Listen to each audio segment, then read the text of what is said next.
কড়াইতে সর্ষের তেল, তেল গরম হয়ে গেছে, কালো জিরে ফোড়ন দেব,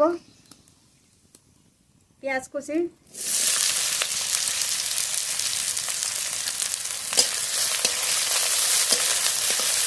পেঁয়াজটা একটু হালকা করে ভেজে নেব।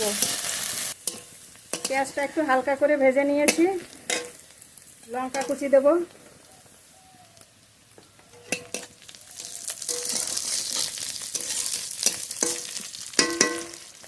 জিরে বাটা, আদা বাটা,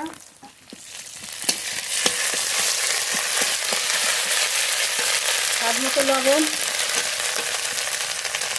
পরিমাণ মতো হলুদ গুঁড়ো,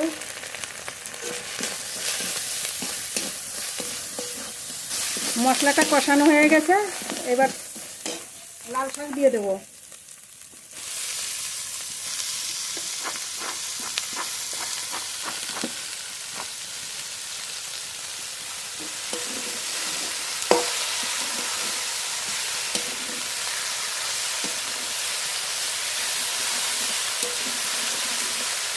সামান্য একটু জল দেব, জল,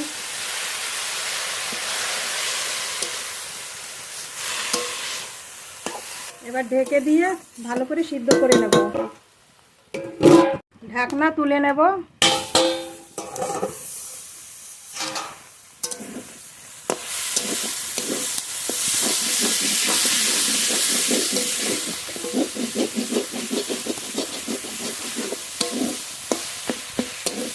শাক সিদ্ধ হয়ে গেছে, এবার নেড়ে নেড়ে ভেজে নেব শাক।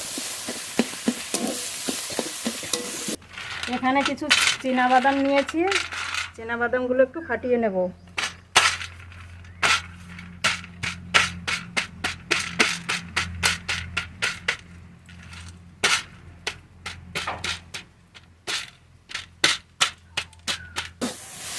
শাক তো প্রায় ভাজা হয়ে গেছে, শাকে ভালো স্বাদ আসার জন্য বাদাম ফাটিয়ে নিয়েছি, বাদামগুলো দিয়ে দেব।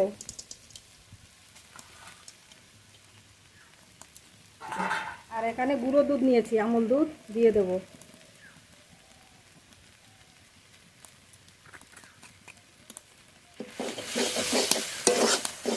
ভালো করে নেড়ে মিশিয়ে নেব।